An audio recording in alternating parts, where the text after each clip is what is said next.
presidente do Senado Federal já se manifestou e disse que não vai dar andamento à PEC que Flávio Bolsonaro fez uma audiência pública, a PEC que estabelece a retirada do domínio e da propriedade da União e da Marinha, as praias como propriedade da Marinha, tirar da propriedade da Marinha, ou seja, da União, passar para estados e municípios e para entidades privadas.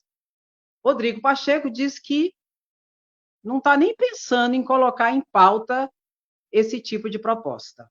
Aqui você vai perceber aqui, perceba a importância da figura do presidente do Senado e a figura do presidente da Câmara de Deputados. São eles que pautam, eles que dão andamento àqueles projetos que eles querem. Porque se eles não pautar, o projeto não anda. Inclusive, ontem eu estava assistindo, antes da live, a toda a audiência pública feita por Flávio Bolsonaro, que quer a aprovação dessa PEC para privatizar as áreas de marinha. E a grande mentira que eles trabalham nisso é dizer que não vai passar para iniciativa privada. Então, para que mudar? Se não vai passar para iniciativa privada, para explorar economicamente e tal, para que vai mudar a lei? Para que vai tirar da propriedade da Marinha e da União, se não vai privatizar? Né? Vou passar para o Estado e para o município. O município e o Estado vai fazer o quê? Colocar debaixo do braço e segurar e proteger, como a Marinha protege? É óbvio que não. Eu vou mostrar aqui para vocês a fala das duas estudiosas na área ontem. Começou falando, Flávio Bolsonaro, bicho, sem vergonha. Ele começou com o povo falando a favor, um monte de gente falando a favor, e quem assiste o início da audiência pensa, nossa, o trem até que não é tão ruim, não é? Aí, quando a audiência cansada, já muitas horas de audiência, aí ele colocou as pessoas que têm a posição contrária. Só que nós, o quê? Resistência. Eu fiquei até o final para ver. Aí eu gostei da fala de duas professoras, doutoras, estudiosas da área, e nós temos que reverberar a fala delas. E eu quero compartilhar com vocês a fala das duas, para que a gente veja, de fato, de verdade, o factoide que é tudo isso. E por falar nisso, eu não me esqueço que isso era a intenção do presidente Bolsonaro, quando ele era ainda presidente. Ele queria, porque queria privatizar as áreas de ilhas, você lembra? Não só as praias, inclusive ilhas, ele também queria privatizar. Só que ele se lascou. Se lascou. Por quê? Porque não foi. Os acrescidos e uma faixa que a lei 13.240 delimita em 30 metros, que é contada do final da praia no sentido ao continente. E é essa faixa de segurança que também está sendo objeto de revogação da proposta de emenda constitucional número 3 de 2022 e que tem uma série de consequências. Elas tanto servem para proteção, né?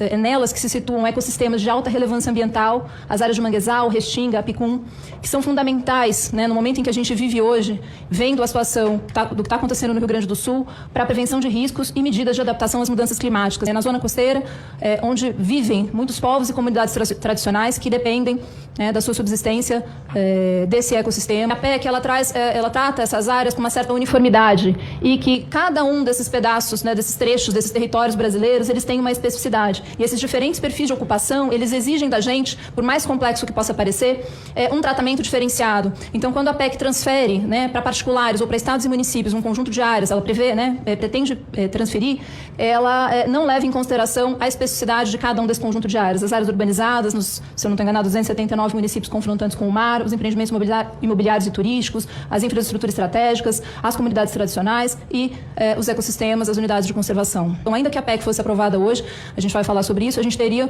um caos administrativo, um caos na gestão disso, porque teríamos que cadastrar todos os ocupantes desses quase 3 milhões de imóveis que ainda não conhecemos. A PEC, ela inverte, então, a regra é passar para os particulares que ocupam ou passar para estados e municípios, independente, como se já estivesse congelado o interesse público da União e o conjunto de terras que são essenciais para que a União exerça suas competências de promover, coordenar e implementar um conjunto de políticas públicas e programas prioritários. O outro problema da PEC é que ela permite, né, ela extingue esse conceito da faixa de segurança e permite a alienação, a transferência do domínio pleno nessas áreas em que é importante para o Plano Nacional de Gerenciamento Costeiro que sejam mantidas.